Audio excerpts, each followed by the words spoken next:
말씀 우리 한 구절 같이 찾겠습니다. 누가복음 19장입니다. 예수께서 여리고로 들어가 지나가시더라.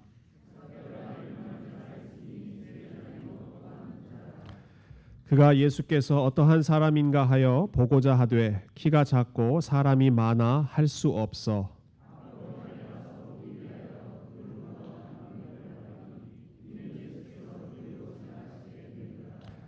예수께서 그곳에 이르사 쳐다보시고 이르시되 삭개오야 속히 내려오라. 내가 오늘 네 집에 유하여야 하겠다 하시니 뭇사람이 보고 수군거려 이르되 저가 죄인의 집에 유하러 들어갔도다 하더라.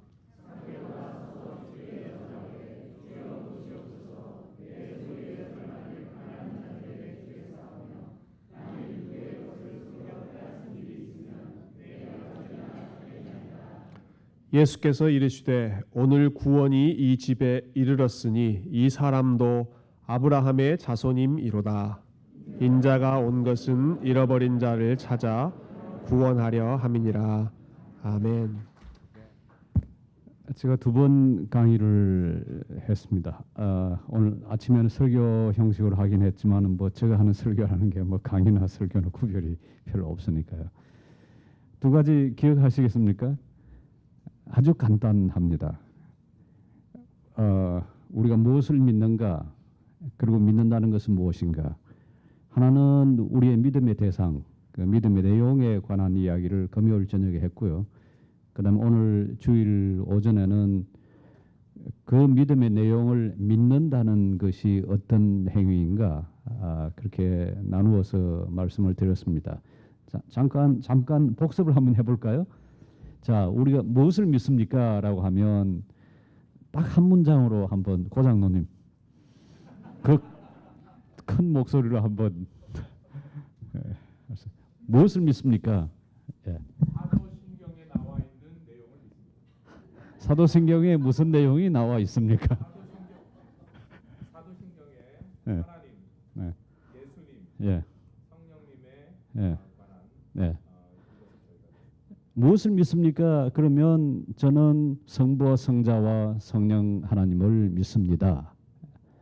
그게 우리가 믿는 믿음의 내용입니다. 그걸 좀 풀어서 설명을 해보라. 그러면 나는 하나님께서 우리의 아버지 되시고 그리고 천재 창조주 되신 분임을 믿습니다.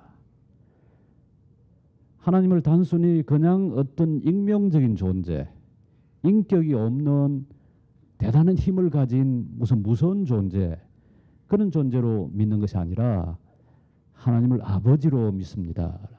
그런데 이때 아버지가 무슨 가부장적인 그런 아버지가 아닙니다.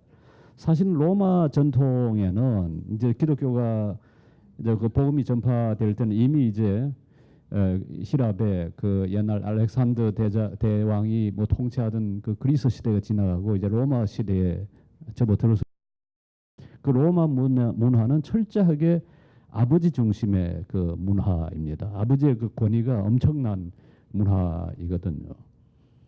그러니까 사실은 마리아의 역할을 강조하게 된 게 이 아버지를 지나치게 강조한 그 문화에서 나왔다는 걸 어느 정도는 이해가 가는 부분이 있습니다. 왜냐하면 아버지는 정말 씨도 먹혀들지가 않아요.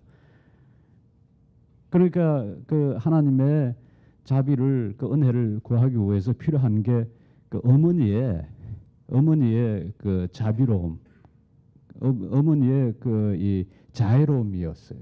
그러니까 아버지께 직접 하는 기도보다 우리 집에서 그 아주 엄격한 아버지한테 뭘 청하는 것보다는 누구를 통해서 살짝 이렇게 둘러가는 겁니까? 어머니를 통해서 둘러가면 좀 쉽게 해결이 안 될 것도 해결이 될 수가 있잖아요. 그러니까 사실 마리아 역할이 이제 그런 역할입니다. 그러나 성경을 보면 아버지의 역할은 그 성경에서 그리고 있는 아버지는 그렇게 엄격한 아버지가 아닙니다. 그게 어디에 잘 나타납니까? 누가복음 15장에 보면 그게 이제 돌아온 탕자에 대한 이야기가 나오는데요. 그때 그 아버지가 아들이 들어오는 것을 보고 어떻게 했습니까? 맨발로 뛰어나갔잖아요. 사실은 그건 근동 아시아에서도 허용이 되지 않는 거고요. 로마 전통에서도 도무지 허용이 되지 않는 아버지의 해서는 안 될 짓을 아버지가 한 겁니다. 왜냐면 아버지는 그냥 집 안에서 채통을 지키고 앉아 있어야 돼요. 그리고 아이가 들어오면 거기서 크게 이제 석고대죄를 하고 거기서 크게 잘못했다고 자기의 잘못을 뉘우치고 하는 그걸 보고 이제 아버지가 아 그래 이제 내가 아들로 다시 받아주겠다. 뭐 그런 방식으로 해야 아버지가 아버지로서의 채통을 지키는 건데 그 아버지가 맨발로 아들을 띄우는 거 보고 뛰어나갔습니다. 그래서 그 영성 신학자 가운데 헨리 나우언이라고 하는 저 네덜란드 출신의 예수의 사제를 아마 여러분 기억하실 겁니다. 예일 대학 교수도 했고 하버드 교수도 했고요. 나중에 그 다 팽개치고 저기 토론토에 있는 데이브레이크라는 그 이 장애자 지적 장애자 수용소에 가서 거기 가서 10년 동안 그 신부 역할을 하시다가 96년에 돌아간 그 헨리 나우언이 쓴 책 가운데 The Return of a Prodigal Son이라는 책이 있습니다. 그 탕자의 그 귀환이라는 책. 거기서 보면 그 나오니 다른 이야기를 하고 있는 것이 아니고 저 러시아 거기 어디입니까? 옛날 레닌그라드 지금은 그 페테스부르크 베체르부르크라는 그 거기에 에메리타주 뮤지엄에 걸려 있는 렘브란트의 그림을 이야기를 하고 있습니다. 그 렘브란트 그림이 그 돌아온 탕자의 이야기인데요. 거기 보면 돌아온 그 아들을 아버지가 이제 안고 있는 모습입니다. 렘브란트가 좀 더 젊을 때 그게 1638년인가 그린 그림 애칭 그 동판화가 있는데요. 거기는 이제 옆모습을 그려놨습니다. 아버지가 이렇게 서고 아들이 이렇게 앉아 있고 아들 이렇게 껴안는 모습이. 그런데 그 렘브란트 말년에 그린 그 그림, 그 아마 1672, 3년, 3, 4년 경일 겁니다. 렘브란트가 1606년생이거든요. 그러니까 이제 대개 몇 살 때 그렸는지 아마 여러분 짐작을 하시겠죠. 나이가 훨씬 들어서 자기가 사업에도 실패하고 거의 망한 상황에 이제 그 그림을 다시 소재로 삼아서 그렸습니다. 그런데 재미나는 건요. 헨리 나우언이 그게 이제 그 그림에 관해서 이야기하면서 표현하는 걸 보면 재미나는 게 어떤 부분이냐면 아버지 손을 자세히 보라는 겁니다. 그러니까 아버지 손을 보면 나중에 가시면 혹시 인터넷 통해 가지고 The Return of a Prodigal Son이라는 걸 한번 쳐보십시오. 렘브란트라고 하거나 그냥 아마 그 제목만 쳐도 여러분 그림을 볼 수가 있을 겁니다. 손이 한쪽 손은 굵고요. 이 손이 굵습니다. 손이 좀 크고 한쪽 손은 손이 조금 자그만해요. 부드러워요. 저는 헨리 나우언의 그 눈이 대단하다 생각을 하는데요. 이 오른쪽 손은 진짜 아버지의 손입니다. 아버지의 그 굵은 손이 아들을 받아주고 왼쪽 손은 어머니의 손이라는 거예요. 그러니까 그 아버지가 가부장적인 엄한 아버지가 아니라 아버지이면서도 그 받아주는 마음은 그건 어머니 마음이라. 어머니 마음이라. 그런데 그 어머니 마음이 사실은 단순히 어머니 마음이기만 한 게 아닙니다. 누가복음 15장 여러분 잠깐 가서 우리 성경을 잠깐 한번 보십시다. 누가복음 15장 말씀 제가 지금 마음이 아주 편하게 이 이야기를 시작을 하는데 이렇게 이야기하면 아마 3시간, 4시간 할 것 같은데요. 오늘 저는 큰일 났습니다. 제가 지금 다리가 앉지만 않으면 서너 시간 할 것 같은데요. 누가복음 15장 거기 보면 이제 어디입니까? 돌아온 그 탕자 이야기 아들 이런 아들을 되찾는 아버지 비유해가지고 나오는 부분 보면요. 어느 부분일까요? 예, 제가 지금 이야기하려고 하는 부분이 누가복음 15장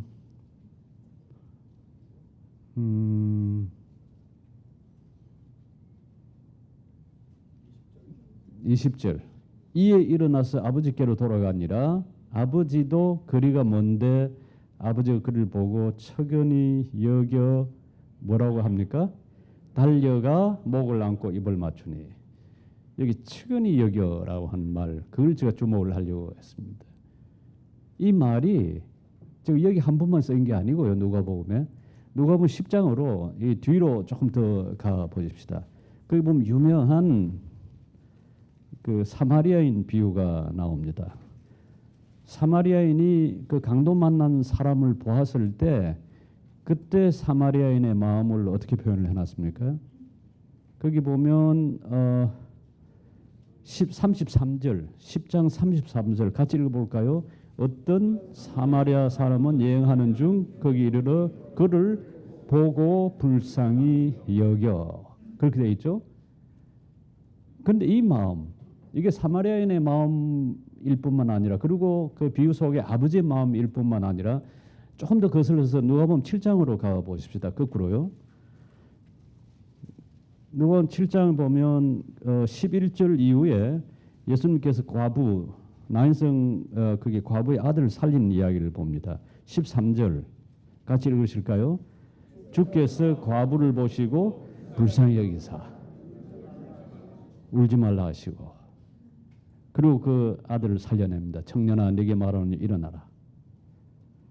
그는 그 아버지 마음이 선한 이웃이 되어준 사마리아인의 마음이고 사실은 그 사마리아의 마음이 누구의 마음입니까?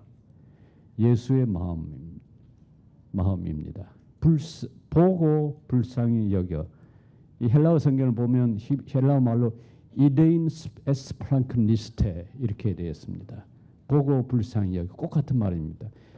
보고 불쌍히 여긴다는 말, 그 스프랑크니스테라는 말의 원 뜻이 스플랑크나 내장, 간장, 애간장 그런 말입니다. 애간장이 탔어. 도무지 속이 견딜 수가 없었어. 그 마음 속에 일어나는 그 자비의 마음, 그 사랑의 마음 때문에 그 마음이 동하였다는 이야기입니다.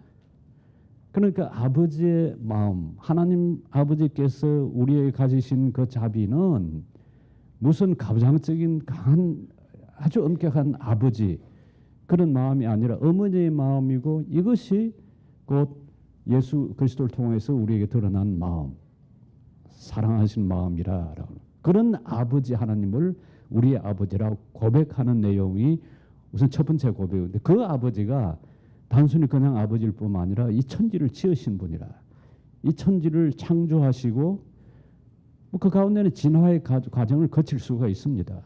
이게 발전해 나갈 수가 있었습니다.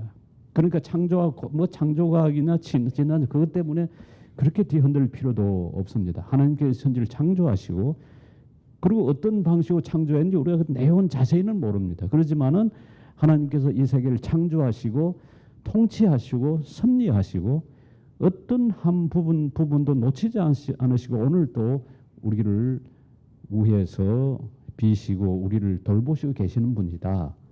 그게 우리의 신앙 고백의 첫 번째 부분입니다. 자, 두 번째가 뭡니까? 성부 하나님에 대한 고백. 두 번째가 성자 하나님에 대한 고백. 그 성자 하나님은 누구입니까? 예수 그분은 그리스도이시고 그리고 그분은 하나님의 아들이시고 곧 하나님이시고 그리고 우리의 주이십니다. 우리의 모든 삶의 주인 되시는 분. 그래서 우리를 그분과 마찬가지로 그분이 하나님의 아들인 것처럼 우리를 하나님의 아들이고 하나님의 자녀로 삼아주시는 분이다. 그래서 예수 그리스도를 우리의 심지어 형제라 우리의 친구라 그렇게까지 이야기를 하고 있는 거죠. 그분을 우리가 믿습니다. 세 번째가 뭐였습니까? 성령 하나님에 대한 고백. 그 성령 하나님께서 교회를 세우시고 성도들을 이렇게 교제를 가능하게 하시고 그리고 죄를 사하여 주시고 우리의 몸의 부활 그리고 영생을 가져오실 분입니다라고 믿는 것이 우리의 신앙의 내용입니다. 그럼 오늘 아침에 저희들이 다룬 것처럼 그럼 도대체 믿는다는 게 뭐냐? 그럴 때 그 믿음은 아는 것이고 동의하는 것이고 그리고 무엇보다도 그 믿음은 뭐라고 그랬죠? 신뢰하는 것이라. 신뢰한다는 말은 의지하고 맡기고 의탁하는 행위입니다. 자, 이것을 다시 신앙 고백, 사도신경에서 하고 있는 거에다가 가지고 이야기하면 누구에 우리가 맡깁니까? 성부에게 우리가 우리 자신을 맡깁니다. 성자에게 우리를 맡깁니다. 성령에게 우리를 맡깁니다라는 말입니다. 우리의 신앙 고백, 매주마다 신앙 고백을 통해서 사도신경을 외우는 것을 통해서 우리가 하는 행위는 성부, 성자, 성령에게 우리 자신을 의탁합니다. 우리 자신을 맡깁니다. 우리 자신을 신뢰합니다. 여기에서 우리 성도들의 살아가는 삶의 힘이 나온다. 그렇게 말을 할 수가 있습니다. 이것이 제가 두 번 했던 강의의 이제 요약인데요. 이제는 통상 교회에서 별로 다루지 않는 그 신앙의 측면을 이제 다루려고 합니다. 그게 뭐냐면 질문하고 생각하고 따져보고 하는 그런 신앙. 우리 신앙생활이 좀 더 한 걸음 나아가기 위해서 우리에게 필요한 것은 이제 머리 좀 쓰자라고 하는 겁니다. 이 무거운 머리 이거 뭐 하려고 달고 다닙니까? 그냥 뭐 밥 먹고 뭘 보고 듣는 데만 있는 것이 아니라 이 속에 있는 우리 머리 속에 이 안에 들어있는 게 뭐가 있습니까? 뇌가 있지 않습니까? 그러니까 뇌 이거 그냥 놀리지 말고 머리 좀 써보십시다라고 하는 이야기를 제가 오늘 저녁 강의에서 하려고 하는데 보통 교회에서는 별로 강조하지 않는 이야기라는 걸 다시 한 번 더 말씀을 드리죠. 왜냐하면 대개 교회에서는 이런저런 질문들 하면 반응이 어떻게 나옵니까? 예? 덮어놓고 믿어라. 따지지 마세요. 따지지 마세요. 뭘 자꾸 그렇게 따집니까? 그냥 묻지 마세요. 아마 여기 계시니까 잘 모르실 텐데 국내에서 하는 광고 가운데 이순재 씨가 나와서 묻지도 말고 따지지도 말고 무슨 보험 광고하는 게 있습니다. 보험 광고하듯이 묻지도 말고 따지지도 말고.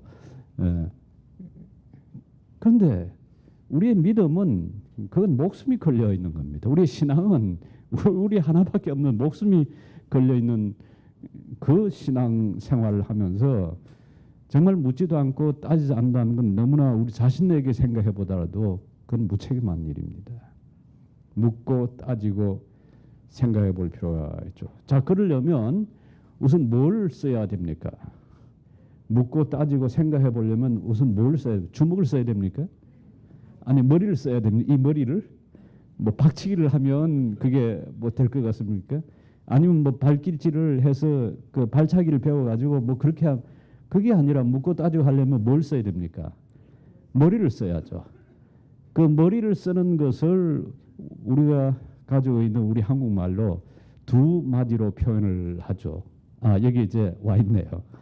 이게 지금 없어가지고 얼마나 불편했는지. 근데 이제 옛날 늘 하던 칠판 그 분필 가지고 탁탁탁탁 소리 나는 그 맛은 없습니다. 이게 그 맛은 없지만은 근데 전혀 없는 것보다는 낫죠. 그 하나의 능력을 뭐라고 그럽니까? 지성이라고 그러고요. 그다음 또 다른 하나를 이성이란 말로 표현을 하죠. 지성과 이성이란 말로. 자, 지성, 이성이란 말은 이건 옛날에 전통적으로 존재하던 말이 아닙니다. 이게 예를 들어서 무슨 공자나 주자나 우리나라에서 와서 퇴계 율곡 선생 뭐 아니면 정다산 정약용 선생이나 이 사람들이 이 단어를 알지 못했습니다. 이분들이 쓰던 말은 아니에요. 이 말은. 그럼 무슨 어떤 말입니까? 이건 근대어입니다.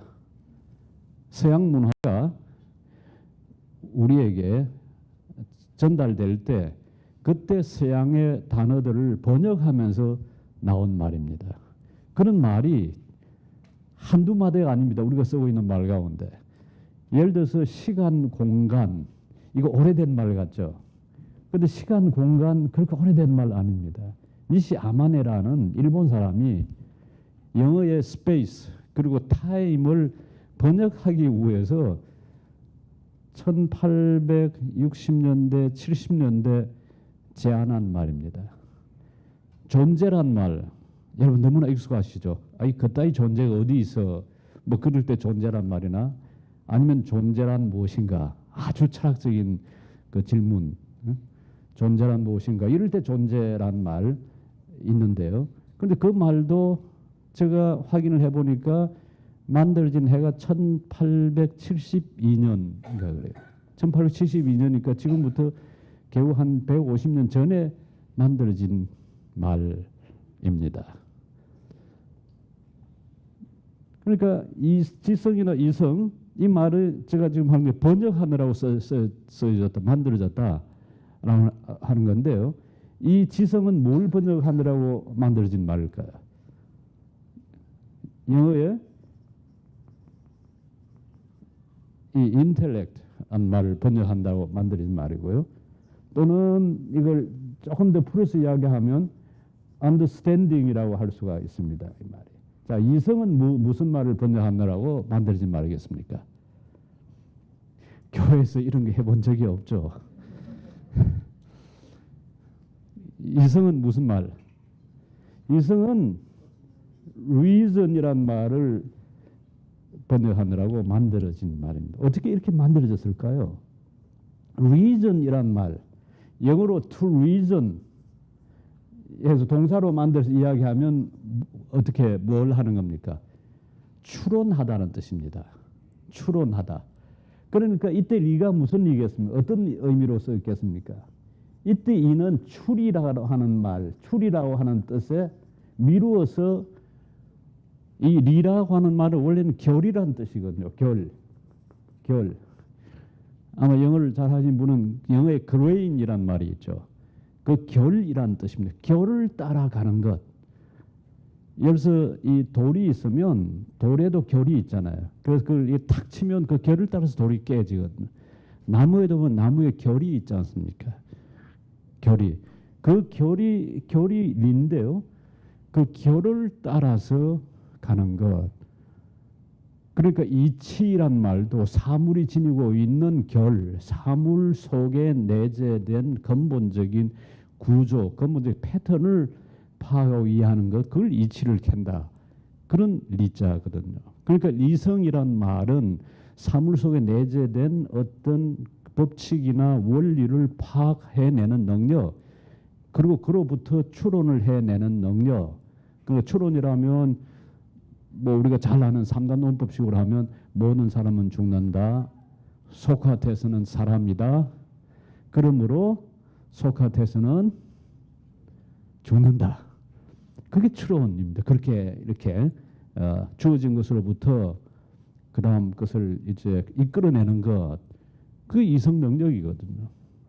그러니까 우리가 신앙생활을 하는데도 사실은 이 이성 능력을 사용하고 있습니다. 잘 사용해야 됩니다. 사용하는 것. 자, 그 다음에 이제 지성이라는 것은 그럼 뭡니까? 이 지자는 무슨 지자입니까? 우리가 RG라고 그러잖아요. 그러면 이 인텔렉트라는 것은 이걸 지성이라고 번역했다는 것은 무슨 뜻이냐면 인텔렉트라는 것은 그건 알매 능력이다. 그 말이거든요. 그리고 우리에게는 알매 능력이 있고 추론할 수 있는 능력이 있습니다. 예를 들어서 이걸 보면 이게 뭡니까?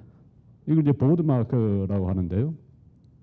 보드마커는 이건 이런 하얀 종이나 아니면 화이트보드에 글을 쓰는 도구로 쓰인다. 자, 우리가 이걸 보드마커인 줄 알고 보드마커가 뭔 줄 알면 당연히 그거로부터 추론할 수가 있죠. 어떤 추론입니까? 이걸 가지고 우리가 글을 쓸 수가 있다. 글을 쓰는 도구로 사용한다. 우리가 일상생활에 이렇게 우리의 지성과 이성을 충분히 적용시켜서 우리가 사용을 하고 있습니다. 신앙생활에 이게 아무런 의미가 없을까요? 그러지 않습니다. 신앙생활도 제가 아침에 말씀드린 것처럼 성경 말씀에 나오는 그 내용이 뭔지를 그냥 우리가 쓰는 이성과 지성을 통해 그 말의 뜻이 무엇이든 우선 알아들어야 됩니다. 그래서 그렇게 이야기하잖아요. 성경 제대로 읽으려면 국어 공부 잘해야 된다. 그러니까 말 뜻이 뭔지, 그러나인지, 그런 적인지, 그러므로인지, 그렇지만인지 그걸 구별해서 성경을 읽어야 성경의 앞뒤가 그게 무슨 말인지 파악이 되잖아요. 이제 이런 의미에서 이성과 지성을 우리가 쓸 필요가 있습니다. 그러니까 이제 이것을 통해서 지성과 이성을 쓰는 걸 통해서 나오는 게 아는 것, 생각하는 것, 뭐 이런 이야기를 할 수가 있을 것 같은데요. 자, 우선 생각에 대해서 한번 생각을 이제 해보죠. 우리가 생각을 하려면 어떻게 해야 합니까? 물론 생각에도 여러 가지 의미가 있습니다. 어머니 생각, 고향 생각, 뭐 친구 생각, 그렇게 이야기할 때 그 생각은 머릿속에 떠올리는 거죠. 회상하는 것, 기억하는 것. 다시 거기만 멈추는 게 아니라 뭐 아들 생각, 어머니 생각할 때 단순히 기억에 떠올리는 것뿐만 아니라 그를 위해서 뭔가를 마음 쓰는 것, 뭐 고향 생각, 나라 생각, 그럴 때 염려하고 걱정하고 그것을 위해서 뭔가 마음을 쓰는 일, 그것을 그래서 우리가 생각한다, 이렇게 이야기를 하는데요. 조금 더 나아가서 지적으로 뭘 알려고 할 때, 뭘 제대로 알아보려고 할 때 우리가 생각을 하지 않을 수가 없는데, 그런 생각을 하려면 가장 기초적인 게 뭐겠습니까? 생각을 하기 시작할 때, 그러니까 생각을 해보려고 할 때 처음 하는 게 뭡니까? 네? 방금 답이 나왔는데? 질문이죠. 묻는 겁니다. 묻지 않고서는 생각할 수가 없습니다. 생각하지 않고서는 사실상 뭘 알 수가 없는 거죠. 그러니까 질문하는 것, 묻는 것, 이게 가장 기초적입니다. 요한복음 한번 찾아보실까요? 요한복음 1장 37절인가요? 요한복음 한번 가보십시다.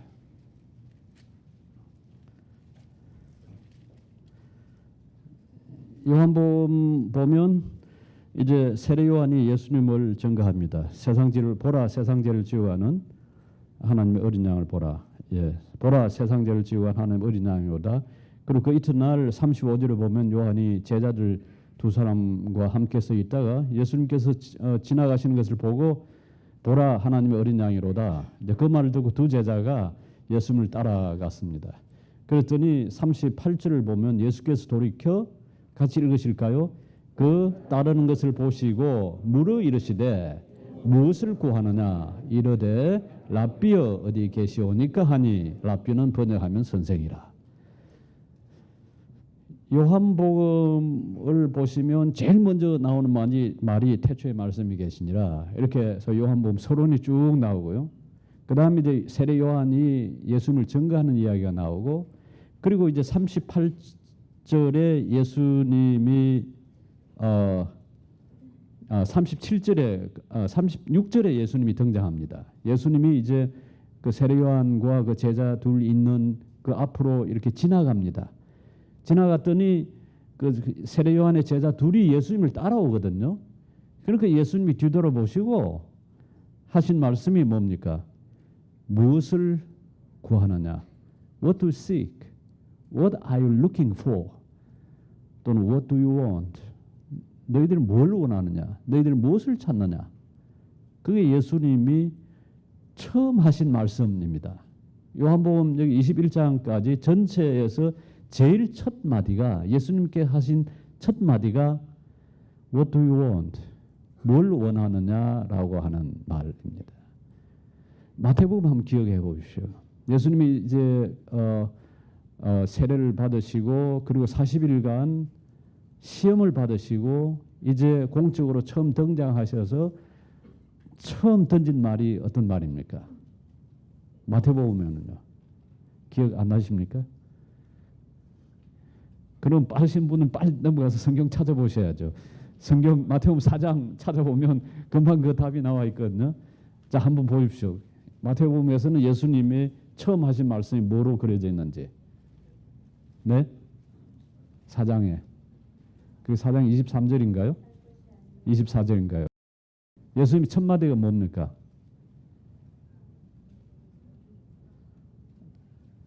안 보입니까? 예수님 뭐라고 처음 말씀하셨습니까? 입을 여셨을 때. 네? 회개하라 천국이 가까웠다. 그게 예수님의 말씀입니다. 회개하라 천국이 가까웠다. 이건 일종의 이 프로클라메이션입니다. 선포하시는 겁니다. 말씀하시고 선포하시는 거예요. 그러니까 요한복음은 아니 마태복음은 이렇게 말씀하시는 하나님, 선포하시는 하나님의 그 설교, 그 메시지 중심으로 마태복음은 구성이 되어 있습니다. 중요한 게 5가지 예수님의 설교가 마태복음 나옵니다. 그 사이에 설교가 나오고 사건이 나오고 설교가 나오고 사건이 나오는 방식으로요. 근데 요한복음은 지금 첫 마디가 예수님 첫 마디가 선포가 아니라 어떻게 뭐가 나옵니까? 질문입니다. 질문. 요한복음에 질문이 몇 번이나 나올까요? 제가 한번 새벽에 언젠가 아마 작년 9월이었던 것 같은데요. 꼭 1년 전에 한번 이렇게 앉아서 세워봤습니다. 세워봤더니 예수님 질문이 모두 49번. 49번. 그 유명한 질문, 네가 믿느냐? 네가 믿느냐? 제일 마지막 질문이 뭡니까? 부활하신 예수님이 나중에 베드로를 만나가지고 베드로야 네가 나를 사랑하느냐? 네가 나를 사랑하느냐? 네가 나를 사랑하느냐? 3번이나 예수님이 베드로에게 질문하셨잖아요. 그래서 질문이라고 하는 것이 그냥 단순히 예수님이 하신 것이 아니라 이게 굉장히 의미심장한 거라 그렇게 말을 할 수가 있는 거죠. 복음서에 예수님이 전체적으로 질문한 거를 센 사람이 있습니다. 3번. 저는 전체를 다 세어보진 않았는데요. 복음서 전체 예수님의 질문 모두 305번입니다. 그러니까 305번이면 물론 이제 복음서의 이야기들이 겹치는 것들이 있으니까 겹치는 질문들이 있죠. 그런데 305번이나 했다는 것은 그건 그렇게 그 적은 수가 아닙니다. 상당히 많은 질문들을 하셨죠. 그걸 보면 예수님은 그냥 우리에게 곧장 답을 주시는 분이라기보다는 때로는 예수님은 우리에게 질문하시는 분이라 그렇게 말할 수 있을 정도로 질문을 많이 하셨어요. 질문의 명수 그러면 여러분 누군지 아십니까? 세계 역사상에 이 지성사가 온 지성의 역사에서 질문을 가장 많이 하고 도무지 그 사람에게 질문으로 당할 수 없었던 사람이 한 사람이 있었습니다. 그 사람이 철학의 아버지입니다. 철학자들이 맨날 죽이는 사람. 모든 사람은 죽는다. 소크라테스는 사람이다. 그러므로 소크라테스 죽는다. 맨날 그 예에 등장하는 소크라테스가 사실 질문의 명수였습니다. 이 사람은 질문을 하되 질문하는 목적이 딱 하나였습니다. 이 알물 위한 질문인데요. 소크라테스가 이해하는 알미라고 하는 것은 하나의 그러니까 이 정의가 가능한 방식이었습니다. 정의. 그러니까 뜻을 그냥 그대로 우리말 생각하면 뜻을 정확하게 정하는 거죠. 영어로는 정의를 뭐라고 그럽니까? definition이라고 그러는데요. 이 definition이란 말은 fin이란 말이 이게 한계, 경계란 말입니다. 그러니까 경계와 한계를 분명하게 설정하는 것. 그게 이제 definition 정의거든요. 그러니까 서양 개념에서 서양 이 전통에서의 지식 개념은 무엇이 알미냐? 어떤 사람이 어떤 경우에 뭘 안다고 할 수 있느냐? 그렇게 말하면 서양 전통에서는 정확하게 정의를 내릴 수 있는 사람, 정확하게 무엇을 정의를 내리는 사람이 그 사람이 뭘 안다라고 이야기할 수 있다는 전통이 쭉 형성이 되어 있습니다. 예를 들어서 삼각형이 뭐냐? 그럼 뭐라고 이야기했습니까? 자꾸 내 고장놈이만 쳐다보네. 삼각형이 뭡니까? 뭐라는? 삼각형은 세모난 도형입니다. 뭐 가장 쉽게 이야기. 원은 둥근 도형입니다. 그러면 그게 정확한 정의라고 하는 것은 실제로 그렇게 그려보면 이 선분을 세 개를 만나게 해서 그래서 보면 이게 삼각형입니다. 실제 그 데피니션에 따라서 해보면 그 결과가 나오잖아요. 그러면 이 사람이 삼각형이 뭔지를 제대로 안다. 그렇게 말할 수가 있거든요. 그런데 말은 이제 그런 식으로 해서 이제 보면 사실 이제 소크라테스는 그렇게 하기를 원했습니다. 경건이 뭐냐, 정의가 뭐냐, 용기가 뭐냐 그런 식으로 따졌어요. 장군을 만나면 장군은 군인이니까 군인은 당연히 뭐 지식이나 뭐 다른 그런 겸손이나 이런 것들이 필요하지만은 지식이나 겸손보다는 군인한테 기대할 수 있는 덕목이 뭐겠습니까? 군인은 무엇보다도 용맹스러워야 하잖아요. 그러니까 군인은 누구보다도 용기가 뭔지를 알고 있겠다라고 하는 전제를 가지고 대할 수가 있겠죠. 그래서 장군을 만나면 용기가 뭐냐고 따져서 물었습니다. 정치가를 만나면 정치가에서 가장 중요한 덕목이 뭘까요?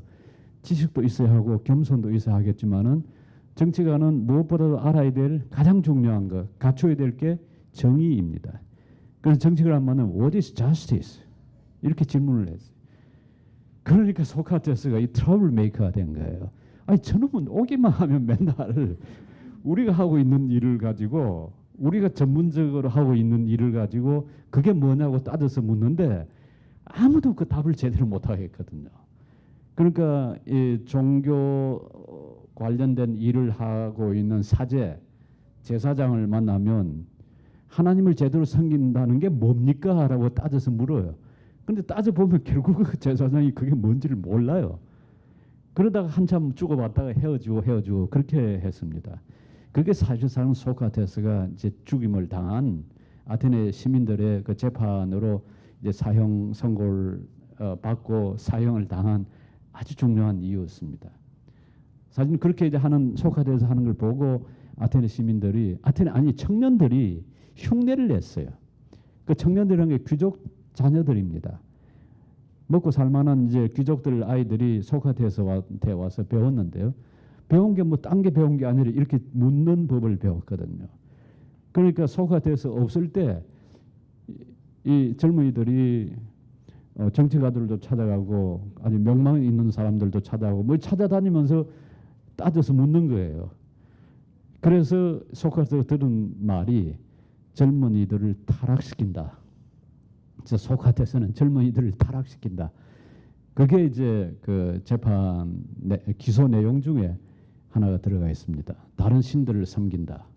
다른 신들 또는 그 아테네 사람들이 섬기는 신을 섬기지 않는다. 사실 그 세 가지 이유였습니다.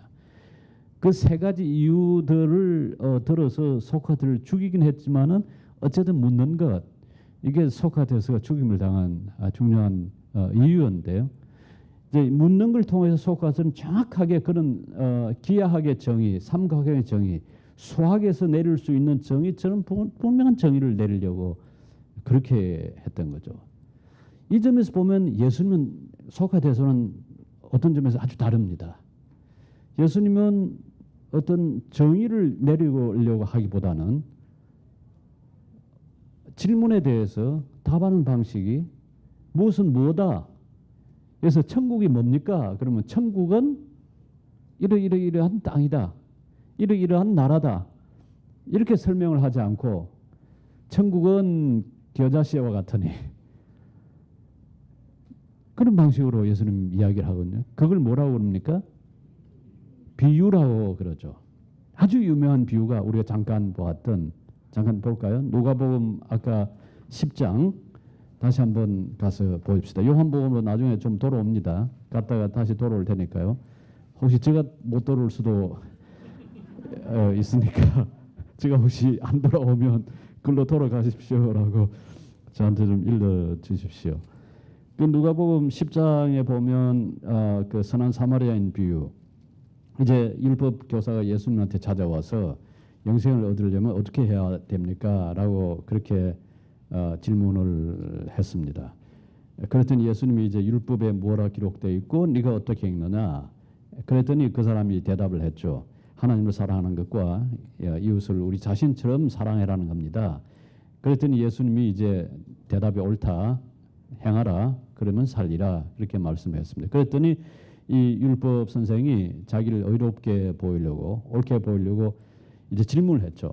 그 질문이 뭡니까? 내 이웃이 누구입니까? 아주 유명한 질문입니다. 이웃이 누구입니까? 그런데 예수님에게 율법사가 질문했을 때 예수님이 곧장 답하지 않고 질문했던 거 기억나십니까? 예수님이 어떻게 영생을 얻을 수가 있습니까? 라고 율법교사가 질문을 했습니다. 그런데 예수님이 곧장 답 안 했어요. 어떻게 했습니까? 예수님이 다시 질문을 했어요. 율법에 뭐라고 기록이 되어 있고 그 가운데서 너는 어떻게 읽느냐? 이게 굉장히 중요한 질문입니다. 왜냐하면 율법에 기록되어 있는 것을 유대 전통에 따르면 613가지 항목입니다. 율법에 가르치면 613가지. 그 가운데 도대체 뭐가 중요하냐? 그걸 찾아낸다는 건 대단히 어려운 일이죠. 대단히 어려운 일입니다.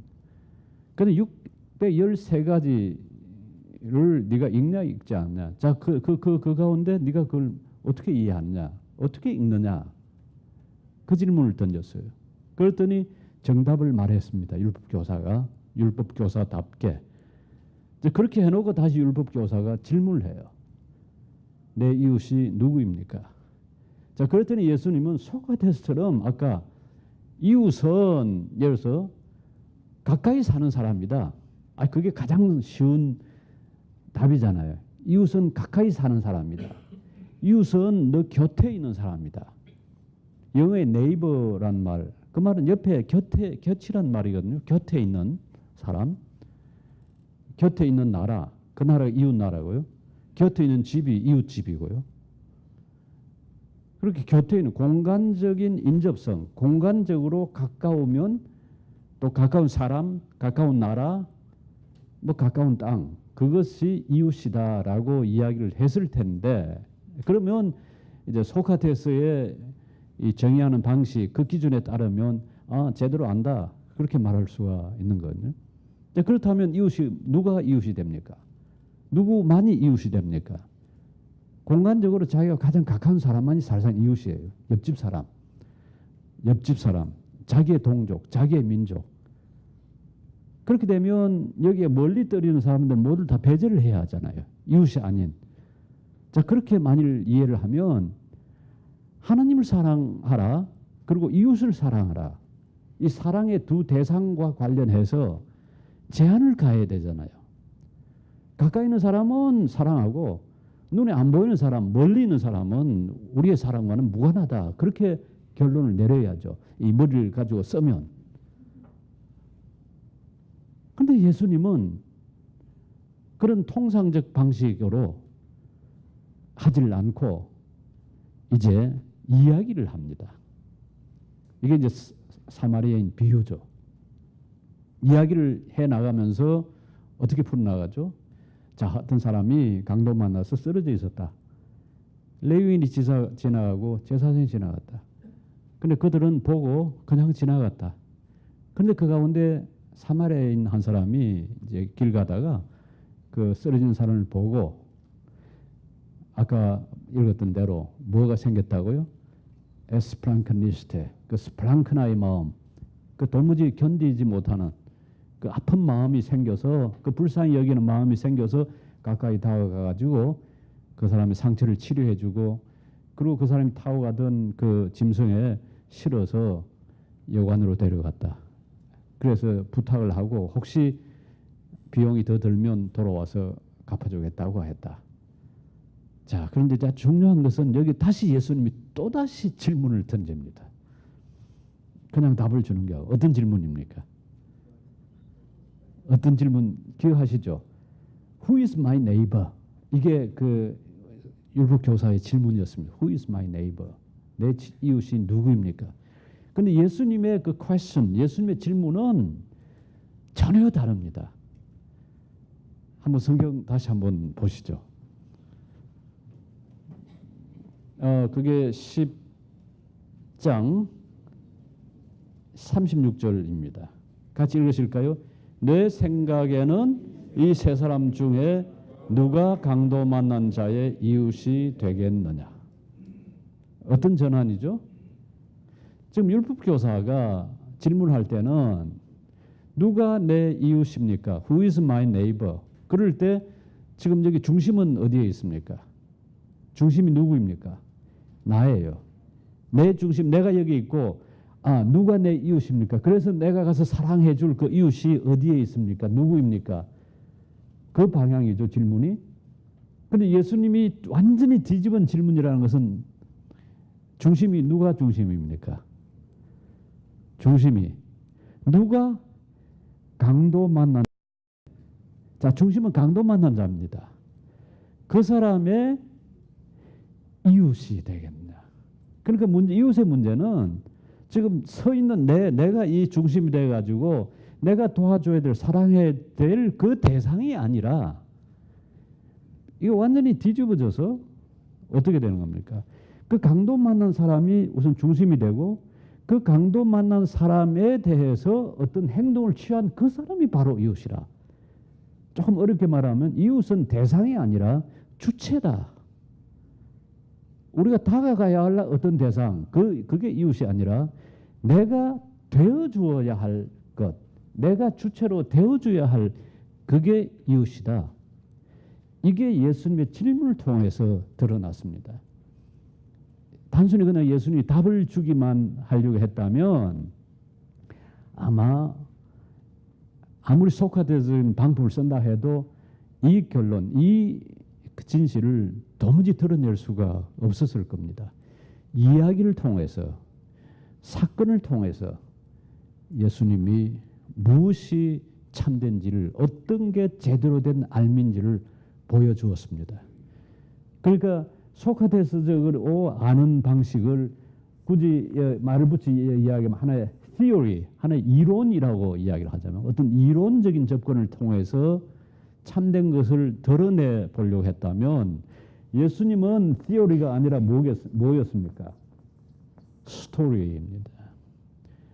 어떤 사람이 여리고로 내려가고 있었다. 그 사람이 강도를 만났다. 그 사람이 쓰러졌다. 그런데 제사장이 지나가고 레위인이 지나가고 사마리아인이 지나갔다. 그런 식으로 이야기를 풀어갑니다. 이야기를 풀어가는 가운데 이웃이 누구인지를 보여주었죠. 우선 이웃은 누굽니까? 고통받은 사람입니다. 강도 만나 쓰러진 사람이 내가 도와줘야 될, 내가 사랑해야 될 이웃입니다. 그 이야기를 은연중에, 그러니까 이웃을 공간적 인접성, 누가 너와 가까이 살고 있느냐 하는 데 찾지 말아라. 이웃은 너의 손길이 필요한 사람이면 누구나 이웃이다. 그러니까 네가 사랑해야 될 사람은 너와 가까이 있는 사람이냐, 너와 동족이냐, 네가 잘 아는 사람이냐, 네가 도와주고 싶은 사람이냐 하는 것이 아니라, 만일 유일한 기준이 있다면 그 기준은 뭡니까? 고통받는 사람이냐 아니냐, 그 사람의 도움이 손길이 필요하냐 아니냐, 그게 이웃을 규정하는 가장 중요한 기준이다라고 하는 것을 우선 보여주죠. 첫 번째 점입니다. 여기서 볼 수 있는. 그 다음에 두 번째, 이웃은 단순히 대상이 아니라 뭐라고요? 내가 되어주는 것이다. 이 두 가지의 이웃에 대한 그 사상을, 그 내용을 우리가 여기서 읽을 수가 있잖아요. 그것을 드러내는 방식이 뭘 통해서라고요? 그게 질문을 통해서. 이렇게 질문은 보게 합니다. 전혀 보지 못한 것을 보게 하는, 아주 당연하게 생각한, 그냥 에비던트한, 너무나 명백한 것으로 보이는 것을 뒤집어서 볼 수 있게 하는 것이 질문입니다. 다시 요한복음 1장 아까 38절로 되돌아가십시다. 여러분들의 도움이 필요가 없네요. 제가 생각해, 자, 1장 38절 다시 되돌아가서 보면 지금 예수님이 What do you want? 내가 무엇을 원하느냐? 여러분 궁금하지 않습니까? 마태복음 4장, 마가복음 1장 보면 예수님께서 제자들을 부를 때 사실 그냥 우리 상식적인 생각을 가지고 보면 이해가 안 되는 부분이 있어요. 거기 보면 안드레와 베드로, 야고보, 요한, 그 세베대 아들, 이 사람들이 갈릴리 바닷가에서 고기를 잡고 있었습니다. 그런데 예수님이 이제 찾아가서 뭐라고 이야기합니까? 오라, 내하고 같이 가자. 내가 너희를 사람 고기 잡는 어부가 아니라 사람을 낚는 어부가 되게 하겠다. 그랬더니 그들의 태도가 뭐였습니까? 에이 무슨 우리는 이 고기 낚시에 익숙한 사람이지 사람 낚시 아니 사람을 어떻게 낚아요? 사람을 어떻게 낚시질 합니까? 사람을 어떻게 낚시 그물 가지고 어떻게 사람을 잡아요? 우리는 그런 거 안 하겠습니다. 아니면 따져서 다시 사람 낚는 게 뭡니까라고 또 따져서 아마 저 같은 사람은 물어봤을 건데요. 그러니까 곧장 따라 나섰다는 게 참 이해가 안 되네요. 곧장 영어로 말하면 immediately 또는 at once 곧장 그랬거든요. 근데 여기 요한복음 1장을 보면 약간의 단서를 찾을 수가 있습니다. 베드로나 안드레가 아무런 사전의 이해가 없이 그냥 예수님 처음 만나가지고 따라 나선 게 아니라 이 사람들이 이미 하나님의 나라의 오심과 예수님께서 회개하라 천국이 가까웠다고 하는 그 메시지, 그리고 특별히 이제 요한복음을 보면 그게 요한이 하던 그 사역, 거기에 이미 관여했던 제자들이 이제 요한의 증거를 듣고 예수님을 따르게 됐다 하는 것을 그걸 우리 요한복음 1장에서 볼 수가 있습니다.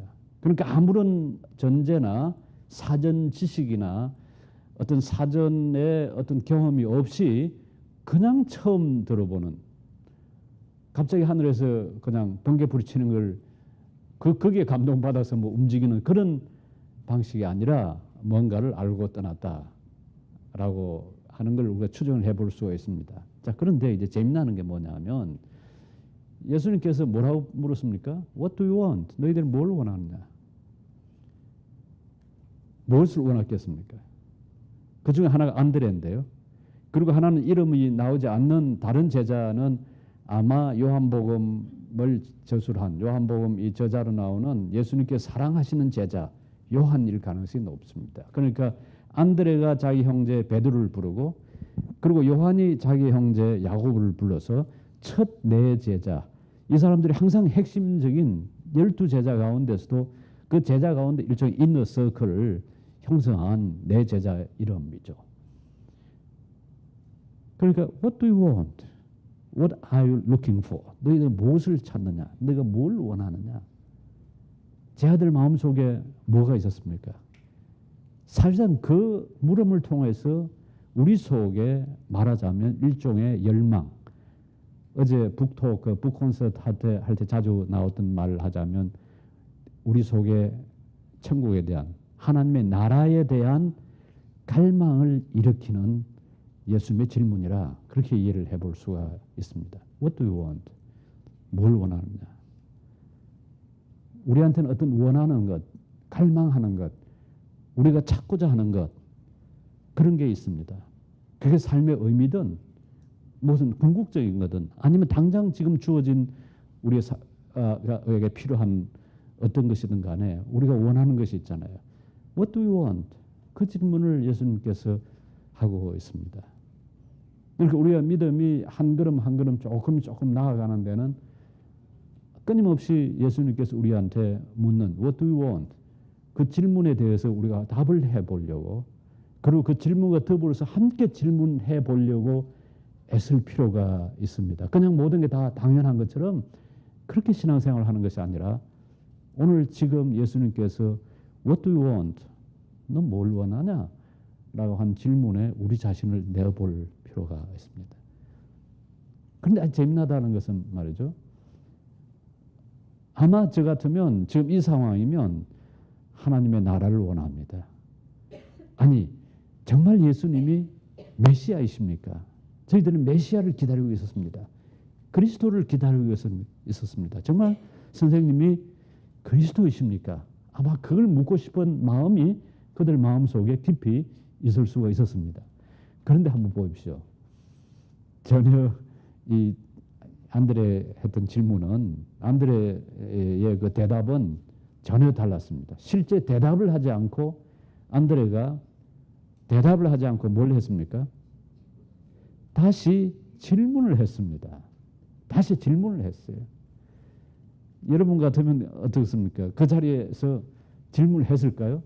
아무리 예수님의 그 위세에 눌려가지고 그냥 입도 뻥긋 못하고 그냥 먹먹하게 쳐다만 봤을 가능성도 있을 거예요. 그런데 이 사람들이 질문을 했어요. 안드레가. 무슨 질문입니까?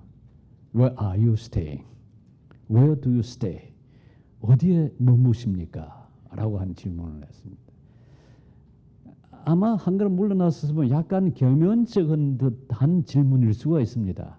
사실은 마음속에는 메시아에 관해서 묻고 싶고 하나님 나라에 대해서 묻고 싶은데 그건 너무나 큰 질문이잖아요. 그러니까 좀 쉬운 질문, 아주 가벼운 질문. 어디 계십니까? 근데 또다시 그 질문을 가지고 한 번 더 생각해 보면 사실 이들 갈망 속에 있던 것은 단순히 예수님이 메시아냐 뭐 하나님의 나라가 뭐냐 하는 것을 다시 확인하는 것보다 자기 선생이었던 세례 요한이 했던 그 증거를 그걸 100% 그대로 받아들이고 그걸 그야말로 100% 신뢰하고 이분은 메시아이시다. 이분과 함께 하나님의 나라가 오셨다. 중요한 것은 이제 그냥 그것에 대한 객관적인 지식, 객관적인 어떤 객관적인 그 답을 구하는 것보다는 훨씬 중요한 게 더 뭡니까? 이분이 정말 메시아시고 정말 하나님 나라에 오심이라면 더 중요한 건 뭡니까? 그게 메시아인지 아닌지 아는 거. 하나님 나라에 왔는지 아닌지 아는 게 그게 더 중요한 거 아니라 뭐가 더 중요합니까? 바로 그분과 관계 맺는 거죠. 그 관계 맺는 게 뭡니까? 그분과 함께 하는 거잖아요. 어디 계십니까? 그 말은 선생님 계신 곳에 저희들도 함께 하고 싶습니다. 선생님과 함께 있고 싶습니다. Being together 하는 함께 있고 싶습니다라고 하는 그 소망, 그 열망이 이 질문 속에 표현되었다고 할 수가 있는 거죠. 그러니까 우리가 신앙생활을 좀 더 깊이, 좀 더 높이 해 나가는 데는 이 질문이 참 필요합니다. 어제 박 목사님이 C.S. 루이스의 그 표현 이야기한 거 기억나시죠? Come further up, come further in. 그렇게 하려면 사실 우리 가슴 속에, 우리의 마음 속에 묻는 그 질문이 필요한 거죠. 자, 그런데 질문은 이게 양날을 가진 칼일 수가 있습니다. 우리가 질문을 통해서 보지 못한 것을 보게 하고 드러낼 수가 있지만은 양날을 가진 칼일 수가 있다는 것은 이 질문을 통해서 어떤 유혹의 길에 들어설 수도 있고요. 질문을 통해서 하나님 앞에 우리 자신들을 적나라하게 드러낼 수가 있습니다. 여러분 성경 펼치면 성경은 창세기부터 요한계시록까지 66권으로 되어 있죠. 제일 앞에 있는 책이 뭡니까? 지구학생도 아닌데 왜 저런 질문 하실까? 창세기입니다. 창세기에서 가장 먼저 질문 던진 질문의 내용이 뭔지 기억나십니까? 그리고 두 번째 질문이 뭔지 아십니까?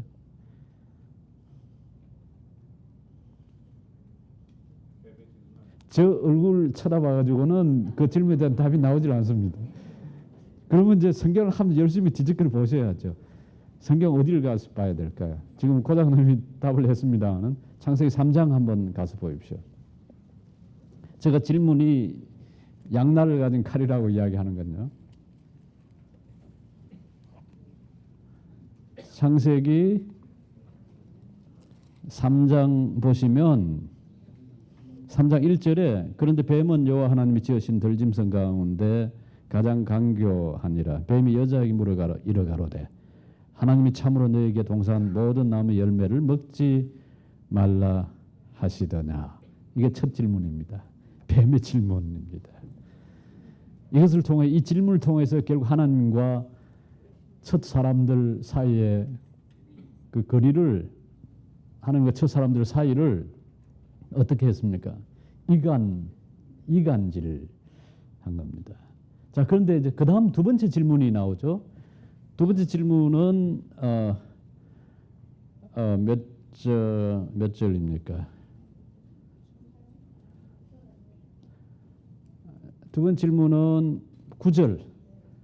여호와 하나님이 아담을 부르시며 그에게 이르시되 네가 어디 있느냐. 히브리 말로 아예카란 말인데요. 아예카, 네가 where are you? 어디 있느냐. 아담아, 네가 아예카 어디 있느냐. 하나님이 이제 범죄한 아담과 하와를 부르실 때 던진 질문이죠. 네가 어디 있느냐. 네가 무엇을 했느냐. 네가 왜 지금 숨어 있느냐. 누가 너를 숨게 만들었고 네가 벌거벗은 것을 누가 그렇게 알게 했느냐. 하나님과 이 관계가 소원해진, 하나님과 관계에서 단절해진 상황에서 우리 인간이 받던 질문입니다. 그러니까 그 질문은 우리 자신을 적나라하게 하나님 앞에 벌거벗은 상태로 서게 만드는 것이고요.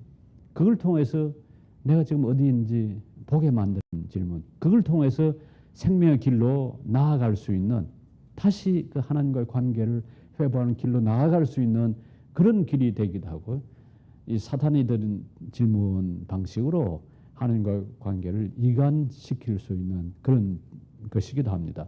사실은 이 지성과 이성이라고 하는 것도 선하게 사용하면 이게 우리에게 선한 도구로 쓰이지만은, 순전히 하나님을 떠나서 그냥 이성과 지성 그걸 쓰면 이게 또 사탄이 던진 질문처럼 우리와 하나님 사이를 나누어 놓을 수 있는 것이기도 합니다. 그래서 제대로 된 질문은 절대적 의심의 상태나 절대적 회의의 상태, 절대적 불신의 상태에서 던지는 질문이 아니라, 사실 제대로 된 질문은 뭐겠습니까? 믿음 가운데, 신뢰 가운데서 던지는 질문입니다. 그러니까 우리 그리스도인들한테 필요한 우리의 신앙이 좀 더 깊어지고 좀 더 안으로 들어가고 좀 더 높아져가는 그런 단계를 위한 질문은 하나님에 대한 절대적 신뢰를 바탕으로 해서 던지는 질문입니다. 여러분 아마 시편을 읽었으면서 종종 놀라시는 부분이 있을 텐데요. 시편에 보면 시편 그 기자들이 어떻게 합니까? 도대체 하나님 언제까지입니까? 하고 끊임없이 하나님께 던지는 질문입니다. 그런데 그 질문은 밑바탕에 뭐가 깔려 있습니까? 하나님에 대한 절대 신뢰입니다. 신뢰를 바탕으로 해서 하나님께 질문을 던지잖아요. 그럴 때 그 질문은 우리 의미가 있을 수가 있습니다. 하나님 바깥에서 던지는 질문이 아니라 하나님 안에서 던지는 질문. 하나님 바깥에서 하는 생각이 아니라 하나님 안에서 하는 생각이죠. 이걸 이제 전통 신학의 역사, 교회 역사에 보면 우리가 두 가지 태도, 안셀무스라고 하는 영어식으로 하면 앤섬인데요. 앤섬, 라틴어 이름이 안셀무스입니다. 이고요. 안셀무스. 앤섬이 이제 두 가지 방식으로 이제 표현을 하죠. 하나의 방식이 크레도 우트 인텔리감이라고 하는 표현입니다.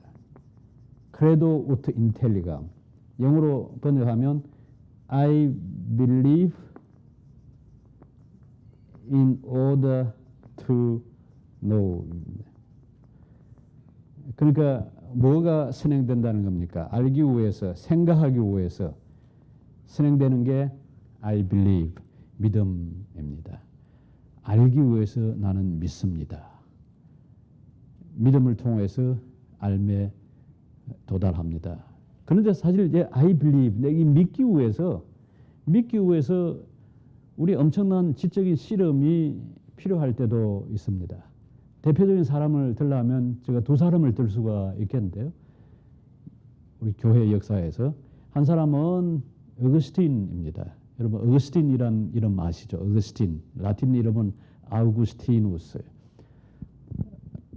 354년에 태어나가지고 430년에 죽은 교부이고 신학자이고 철학자입니다. 아우구스티누스는 원래 기독교 집안에서 태어났죠. 뭐 아버지는 잘 믿지는 않았지만 그 어머니 모니카가 아주 신실한 아프리카의 교인이었습니다.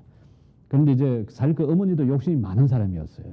우리가 모니카 그러면 뭐 대단히 그 아주 좋은 어머니인 줄 아는데요. 사실 굉장히 욕심이 많은 아들의 그 출세를 굉장히 그 고대했던, 아들이 출세하는 걸 보려고 마지막 밀라노 수사학 교수가 되어서 갔을 때조차도 그 따라간, 그리고 이제 오랫동안 17살 때부터 동거하기 시작한 그 여인을 사실 아프리카로 돌려보내고 좀 지체 높은 집 규수와 결혼을 시키려고 이미 주선도 하고 하던 그런 어머니였어요. 그리고 어릴 때 세례를 받을 수 있었는데 세례를 안 받게 한 이유가 나중에 죄 좀 짓고 나서, 그러니까 어릴 때 너무 세례 받고 나서 죄 지으면 그 가망이 없으니까 죄를 좀 짓더라도 나이가 좀 들어서 그렇게 세례를 받는 게 낫다고 사실 세례를 연기한 것도 그 어머니의 욕심이었어요. 마지막에 이제 32살 때 아우구스티누스가 이제 세례를 받긴 했죠. 여러분 아마 어스틴의 그 고백록을 통해서 어스틴의 그 이야기를 이제 아실 겁니다. 그런데 카르타고에서 수사 때 아우구스티누스가 키케로라는 철학자, 시세로 또는 키케로의 이 철학을 향한 권유라고 하는 호르텐시우스라는 책을 읽고 진리에 대한 엄청난 그 열정이 그 마음속에 생겼습니다. 진리, 참된 것. 나는 평생 모든 것을 이 진리를 찾기 위해 헌신해야 되겠다 하는 마음. 그런데 또 단 한편으로는 오락에 빠지고 교회에서 만난 그 여인, 아프리카 여인과 동거에 들어가고 그러면서 이제 마니교라고 하는 요즘 기준을 보면 이단이죠. 그 이단에 빠져서 또 깊숙이 들어가기도 하고요. 그러다가 이제 밀라노에서 잘 로마 그 황제의 황제를 돕는 수사학자, 그 웅변학자죠. 그 일을 이제 맡게 되면서 밀라노에 가서 그게 이제 암브로시우스 주교를 만나게 됩니다. 암브로시우스 주교의 설교를 듣게 되고요. 거기에서 이제 회심을 이제 하게 되죠. 그래서 암브로시우스 주교의 나중에 이제 세례를 받습니다. 근데 그 과정, 플라톤 철학을 공부하고 또 플라톤 철학을 통해서 만유교 이교도에서 이제 벗어나서 기독교 신앙을 이제 가질 수 있게 되고 하는 그 지적 투쟁의 과정이 고백록에 보면 아주 여실하게 드러나 있습니다. 그런데 사실 이 말은 안셀무스라지만은 이 말을 먼저 한 사람은 어스틴이거든요. 크레도 인텔리가. 자기가 그렇게 알려고 지적을 노력했는데도 결국은 하나님에 대한 확신을 갖게 된 것은 자기의 그 노력 때문이 아니라 하나님께서 자기를 그렇게 이끌어 주시고 그렇게 신앙을 갖도록 해주셨다. 그런 의미에서 이렇게 고백을 합니다. 크레도 우트 인텔리가 I believe in order to know. 이제 그 다음에 이제 이렇게 그 믿음이 알매 전제 조건이라라고 한 다음에 그 다음에 또 하나 이것도 사실 어스틴적인 건데 안셀무스가 표현한 게 뭐냐면 fides quaerens intellectum이라고 하는 말입니다. 영어로 번역을 하면 faith seeking understanding. 자, 이제 믿었으면 faith, 신앙을 가졌으면 이 우리의 신앙은 그냥 무조건적인 막무가내에 그야말로 묻지도 않고 따지지도 않는 그런 신앙이 아니라 우리의 신앙은 끊임없이 무엇을 추구한다고요? Fides quaerens intellectum, faith seeking understanding. 이해를 추구하는, 알을 추구하는 신앙이라 합니다. 무엇인지 제대로 알아야. 왜 알아야 될까요? 왜 제대로 알아야 될까요? 제대로 행하기 위해서, 제대로 살기 위해서, 제대로 믿음을 가지고 이 땅을 살아가기 위해서 끊임없이 우리가 어떻게 믿는 것이 제대로 믿는 것인지를, 어떻게 살아야 하나님의 자녀로 제대로 살아가는지를 그 끊임없이 이해를 알고자 하는 그 노력을 해야 된다. 그러니까 이 두 가지 축입니다. 하나는 우리가 믿음으로 들어가기 위해서는 사실 그 믿음이 우리의 단순히 지적 노력의 소산이다, 결과다, 그렇게 말할 수가 없다는 거죠. 그건 오직 하나님께 주시는 선물이고 하나님께 주시는 우리에게 주시는 하나의 은사라, 그렇게 말을 할 수가 있습니다. 아까 제가 어스틴 이야기를 했습니다만 어스틴뿐만 아니라 G.K. 체스터톤이라는 분이 있습니다. G.K. 체스터톤, 체스터톤, 이게 R이었고 그러니까 체스터톤이죠. G.K. 체스터톤. 어제 이야기한 C.S. 루이스에게 영향을 굉장히 많이 준 영국의 작가이고 문필가이고 뭐 소설가이고 또 저널리스트고 그리고 신학자이기도 했던 분입니다. 체스터톤이 1908년에 쓴 오르스도독시, 정통이라고 하는 책을 보면 이분이 1925년에 가서야 세례를 받았습니다. 그런데 1908년에 세례받기 벌써 몇 년 전입니까? 7년 전인가요? 쓴 책을 보면 이런 이야기를 하고 있습니다. 나를 하나님께로 이끈 사람들은 설교단에서 설교하는 설교자도 아니고 거리의 전도자가 아니라 칼 막스나 니체나 헤켈이나 이런 사람들, 유물론자들, 무신론자들, 생기론자들, 이런 사람들이다라고 이야기합니다. 그건 무슨 말인고 하고 궁금하시죠? 설교자들의 설교를 듣고 말씀을 읽고 예수를 믿어야 되는데 어떻게 무신론자들의 말, 무슨 유물론자들의 말, 그 말을 듣고 예수를 믿게 됐냐? 그 사람들의 말을 철저히 따져가 보니까 그게 거짓말이라 그래요. 그래서 자기가 마치 무인도인 것처럼 이제 배를 타고 가다가 정착을 했더니 그러니까 자기가 처음 발견한 땅인 줄 알고 자기 혼자 논리적인 사고의 과정을 통해서 내려봤더니 이미 거기에는 옛날부터 많은 사람들이 살고 있더라. 그런데 이미 많이 살고 있더라 하는 그 땅이 다른 이름으로 말하면 사도신경입니다. 사도신경으로 하는 그 고백, 거기에 도달했다. 사실 이렇게 하는 것도 하나님의 은혜죠. 그런 방식으로 우리가 지적 노력을 통해서 어느 정도 이 신앙의 길을 틀 수 있는 부분이 충분히 있습니다.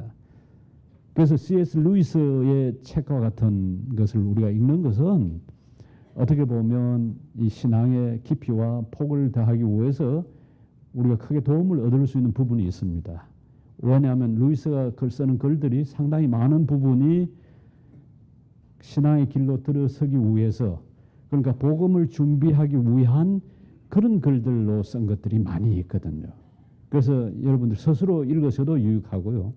또 전혀 복음을 모르는 사람들에게 복음을 알리기 위해서 읽도록 하는데도 그게 유익합니다. 이런 의미에서 세관장입니다. 식민지 국가에서 세관장이라면 사람들한테 아무리 천대를 받았다 하더라도 세관장이면 상당히 높은 자리입니다. 세관장이고 그리고 뭐라 이야기하죠? 부자였다. 아마 그 세관장 세리 노릇을 하면서 아마 축적한 부였겠죠. 부자면서 세관장입니다.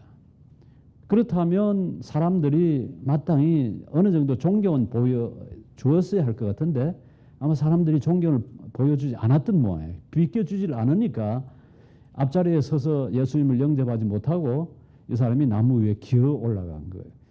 나무 위에 기어 올라간다는 것은 결국 어떻게 하는 겁니까? 여러분 한번 생각을 해보십시오. 여러분 같으면 그렇게 할 수 있을까요? 여러분 지금 여기 필라델피아 한 시장 정도 된다고 하십시다. 그런데 존경을 못 받는다. 사람들이 앞자리에 와서 시장님 여기 오세요. 자, 예수님 제일 먼저 좀 영접해 보십시오. 이렇게 하질 않는다고 해 보십시다. 그런데도 지금 예수님이 어떤 분인지 보고 싶고 알고 싶고 그분과 사실상은 그 속마음에는 관계하고 싶은 마음이 있었던 거죠. 그러니까 이 세상의 기준, 세상 사람들에게 당할 그 부끄러움이나 뭐 이런 것 그야말로 염치불구하고 나무 위로 기어 올라간 거예요. 나무 위로 기어 올라가는 건 아이들이나 하는 짓입니다. 아이 아니고서는 나무에 올라갈 생각을 안 하잖아요. 아무리 보고 싶다 하더라도. 그 올라간 삭개오를 보고 예수님이 뭐라고 불렀습니까? 삭개오야 내려오라. 사람들은 그런 질문하죠. 예수님이 그 사람이 삭개오인 줄 어떻게 알았을까? 아마 예수님이 전지전능하시니까 알았겠지. 그렇게 말하는 사람도 있고요. 아마 사람들이 수건 그린 걸 듣고 저 삭개오 나무에 올라갔다. 저 삭개오 봐 하는 소리를 예수님 아마 들었을 수도 있었을 겁니다. 그러나 더 중요한 것은 그 삭개오의 그 마음을 예수님이 알아채신 거죠. 아마 의복도 조금 달랐을 수가 있습니다. 평상복과는 다른 그런 복장을 했을 수도 있겠는데요. 그 삭개오에 내려오라고 예수님께서 이제 초청을 이제 했습니다. 근데 그 삭개오의 태도는 뭐였습니까? 질문을 가지고 있었는데 사실상 그 질문에 대한 답을 어떤 언어의 형식으로 문장의 형식으로 지금 받은 것이 아니라 뭐로 받습니까? 예수님의 초청의 형식으로 그 질문에 대한 답을 얻게 됩니다. 그 초청이 삭개오야 내려오라. 단순히 삭개오야 내려오라라는 말뿐만 아니라 그 다음부터 오는 말이 있지 않습니까? 오늘 내가 네 집에 유하여야 하겠다. 유하여야 하겠다. 그 히란 말로 보면 데이란 말로 되어 있는데 이걸 소위 심적 필연성이라 그렇게 표현하는 말입니다. 단순히 그냥 유하고 싶다, 유했으면 좋겠다라는 표현이 아니고 반드시 네 집에 머물러야 한다. 도대체 무슨 필연성 때문에? 도대체 무엇이 그렇게 만들었을까요? 유하여야 하겠다. 유하한다는 말하고 아까 안드레가 물었던 질문하고 여러분 연관시켜 한번 보십시오. 예수님이 What do you want? 도대체 뭘 원하느냐? 그렇게 안드레한테 물었을 때 안드레가 뭐라고 답을 했죠? Where do you stay? Teacher, where do you stay? 선생님, 어디에 머무십니까? 지금 이 어디에 머무는 질문 형식을 통해서 예수님과 함께 유하고 싶다는 것을 지금 안드레는 표현을 했습니다. 그런데 삭개오는 자기가 그렇게 표현하기 전에 먼저 예수님이 그 물음을 가졌던 삭개오에게 내가 오늘 너와 함께 유하여야겠다. 예수님이 초청하고 예수님이 함께 그와 그야말로 being together 이 함께 해야 되겠다고 하는 그 필연성을 그걸 말씀을 하신 거죠. 오늘 우리가 신앙을 갖는다는 것도 예수의 밖에 있는 것이 아니라 이렇게 물음을 가지고 예수가 누군지 알고 예수가 누군지 알 뿐만 아니라 예수님과 관계를 맺고 싶어하는 사람들한테 아마 오늘 하시는 그 초청이 내가 너와 함께 하겠다. 너의 집에 내가 유해해야겠다. 너와 함께 머물러야 하겠다라고 하는 아마 그 답변일 겁니다. 자, 그게 필요한 게 뭡니까? 삭개오는 그 상황에서 할 수 있는 가장 적절한 행위를 했다. 그렇게 말할 수가 있을 겁니다. 어떤 행위입니까? 그 나무에서 더 이상 오래 더 머물러 있질 않았습니다. 곧장 서둘러서 나무 아래로 내려와서 예수님을 자기 집으로 초대했습니다. 많은 사람들이 수군거렸죠. 어떻게 예수님이 죄인의 집에 함께 하려고 그러냐. 자, 이제 그것을 보는 사람들의 태도에는 이제는 배제의 태도가 생겼습니다. 우리는 아마 예수님을 포함해서 예수님의 제자들을 포함해서 그걸 보는 사람들은 모두 의인들이고 저 삭개오 하나, 저 세리 식민지 국가에서 그 식민지 백성들의 호주머니를 틀어서 그 사람들의 재산을 강탈해가는 나쁜 죄인이라고 하는 그 정죄하는 마음이 그 사람들한테 있었던 거죠. 어떻게 그 사람들을 그 사람의 집에 예수님께서 유하겠다. 그와 함께 하겠다. 그와 함께 살겠다. 살는 데까지는 가지 않더라도 어떤 함께 시간을 보내고 함께 거하겠다라고 이야기를 하시는가 하는 의문을 주위에 있는 사람들이 던졌죠. 그러나 사실 그게 예수님의 핵심이 아니었습니다. 뭐였습니까? 그 삭개오, 예수님을 알고자 하고 예수님과 관계 맺고자 하고 예수님과 사실상은 할 수 있으면 함께 있고자 하는 그 삭개오의 그 열망, 그 갈망을 예수님께서 알아챘던 거죠. 그리고 그래서 예수님이 그 집에 같이 머물겠다고 오히려 초청을 하셨습니다. 그 집에 들어갔죠. 그런데 거기에 대한 삭개오의 그 반응이 뭐였습니다? 머뭇거림이 없습니다.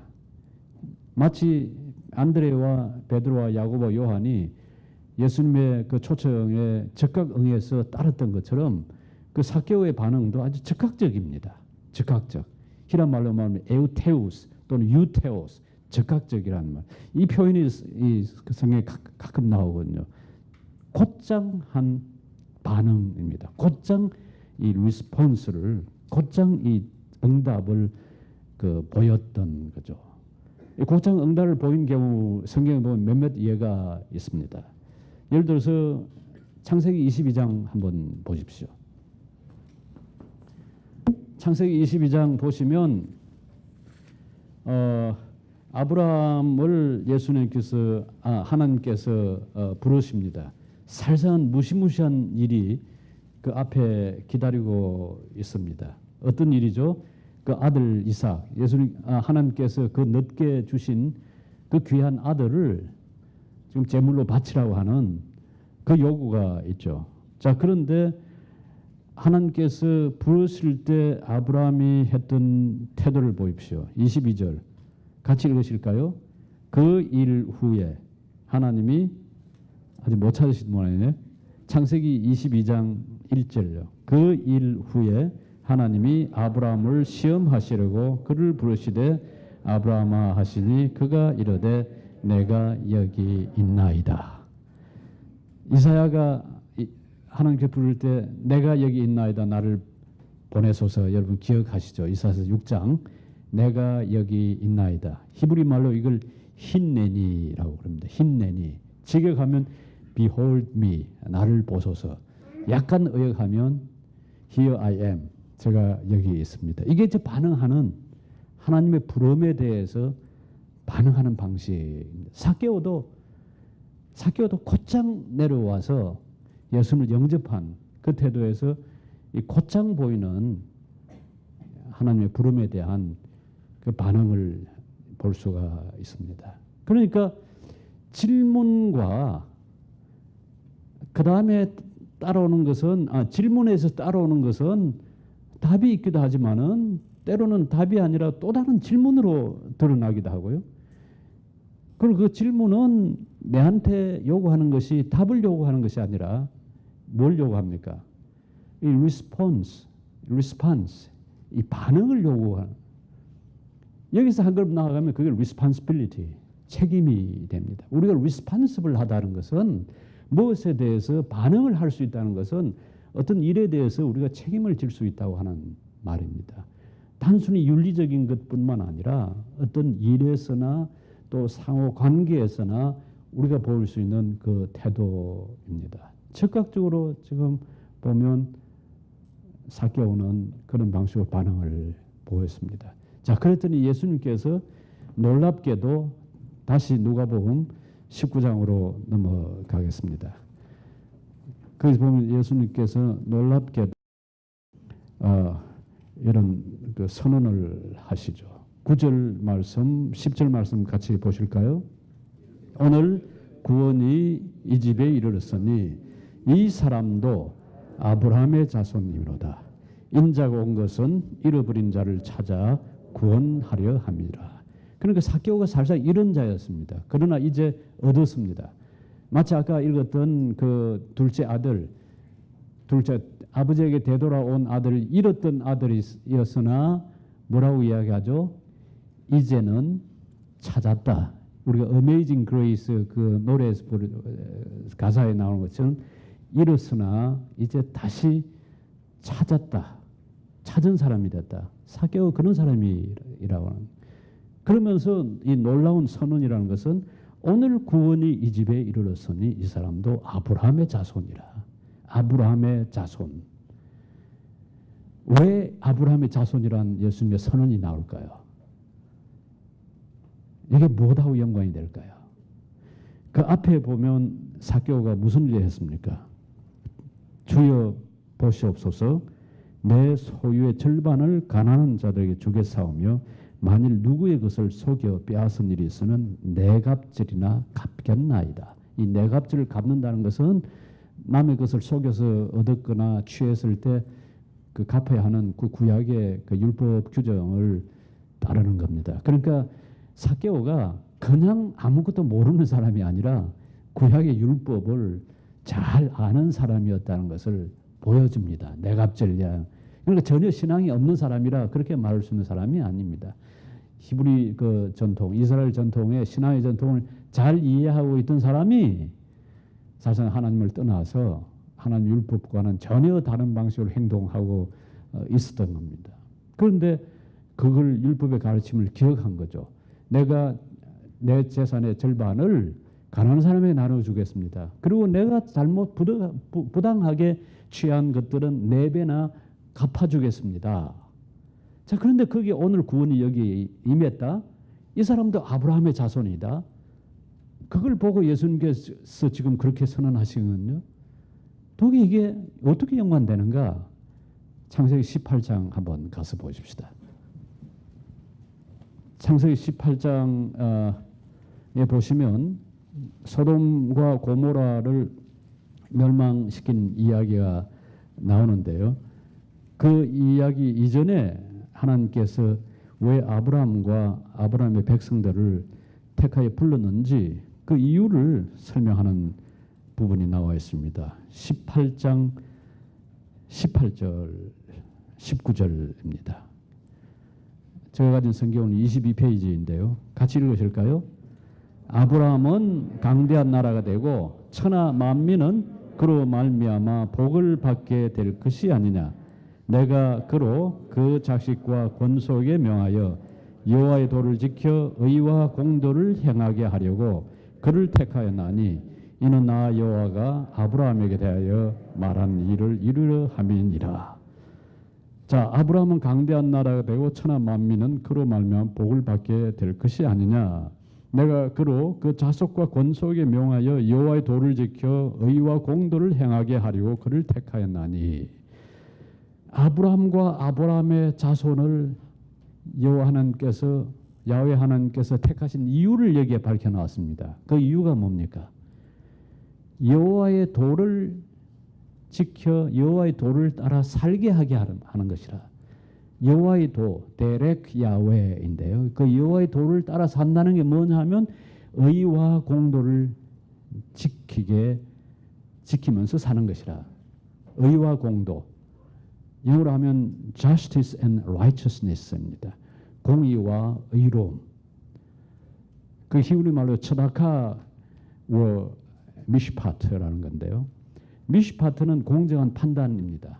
부자이건 가난한 사람이건 남자건 여자건 이방인이건 아니면 본국 사람이건 간에 재판을 할 때 사람의 외모를 취하지 않는다는 겁니다. 사람의 외모를 취하지 않는다는 것은 이 사람이 권력자냐 권력이 없는 사람이냐 남자냐 여자냐 부자냐 가난한 사람이냐 하는 전혀 외부적인 외적 조건을 따지지 않고 그 일 자체만 두고서 공정하게 하는 판단, 그게 외모를 취하지 않는 것이고 그게 하나님께서 요구하는 미슈파트, 공정한 판단이고요. 우리가 사람을 판단할 때도 그렇습니다. 그 다음에 두 번째, 특별히 처다카라고 하는 것은 가난한 과부, 외국인, 이 사람들의 억울함을 풀어주고 그 사람들이 사람으로 권리를 누리면서 살도록 보장하는 것, 그게 공도, 공의입니다. 그러니까 하나님께서 아브라함과 아브라함의 자녀들을 하나님의 백성으로 택하시고 그들의 하나님이 되어주시는 것은 뭘 위해서라고요? 즉 여호와의 길, 다시 말해서 의와 공도를 실천하면서 사는 삶을 위해서 택하셨다라고 하는 겁니다. 그런데 지금 삭개오가 뭘 합니까? 부당하게 취한 것은 4배를 갚아주겠고 가난한 사람들을 위해서. 그러니까 생각을 해보십시오. 경제적인 어떤 체제가 이루어진 완벽하게 이루어진 나라일수록 사실상 그 가운데서 힘든 사람들은 역시 없는 사람들입니다. 역시 가난한 사람들입니다. 못 배운 사람들, 힘 없는 사람들. 그 사람들을 위해서 내 재산 절반을 나눠주겠습니다라고 지금 이야기를 하는 거거든요. 그러니까 아브라함을 하나님께서 택하신 그 이유, 아브라함의 자손을 택하신 그 이유를 지금 삭개오가 실행을 하는 겁니다. 내가 죽여싸우며라고 미래형으로 되어 있는데요. 히라보를 보면 디도미라는 현재형입니다. 제가 지금 바로 곧장 지금 여기서 내놓습니다라고 하는 이야기. 현재 지금 내가 실천을 하겠습니다. 그러니까 이 아브라함이 믿음 그러니까 물음을 가지고 또 그리고 그 물음을 가지고 예수님께 나아가서 예수님께서 초청하시고 거기에 대해서 반응을 보일 때 삭개오가 한 일은 사실상 실천입니다. 자기의 삶을 통해 지금 현재 가진 그것을 통해서 하나님 앞에서 신앙을 그 믿음을 실천한 거죠. 그를 통해서 아브라함의 자손이라 이도 아브라함의 자손이라 구원이 여기 오늘 이르렀다라고 말씀을 하신 거죠. 제가 이 주제에 대해서 이제 이어서 내일 강의에 신앙과 삶, 신앙과 실천이 어떤 관계에 있는지 말씀을 드리도록 하겠습니다. 제가 여기서 이 정도 거쳐 드려야지 아니면 여러분들 괴롭히는 귀찮은 존재가 될 것 같아서 저 자신을 지키기 위해서라도 제가 여기서 강의를 마치겠습니다. 감사합니다.